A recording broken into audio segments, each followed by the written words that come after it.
2.34 পৌনঃপুনিকের সাধারণ ভগ্নাংশ কোনটি? অর্থাৎ এখানে আমাদের একটি আবৃত দশমিক ভগ্নাংশ দেওয়া আছে।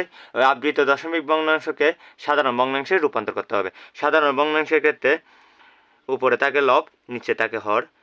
যখন আবৃত দশমিক ভগ্নাংশকে আমরা সাধারণ ভগ্নাংশে রূপান্তর করব, হরের ক্ষেত্রে আমাদের দশমিকের পর যতটা ঘর থাকবে তত ঘর হবে, এবং এখানে দশমিকের পর যতটা সংখ্যার উপর পৌনঃপুনিক থাকবে ততটা আমাদের 9 দিতে হবে, এবং বাকিগুলো আমাদের শূন্য দ্বারা পূর্ণ করতে হবে।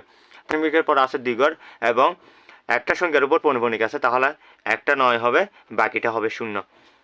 লবের ক্ষেত্রে আমাদের পুরো সংখ্যাটা লিখব, তার থেকে পৌনঃপুনিকের আগে অংশটা বাদ দিব। অর্থাৎ পৌনঃপুনিকের আগে আছে 2 3, তাহলে এটা আমরা বাদ দিব।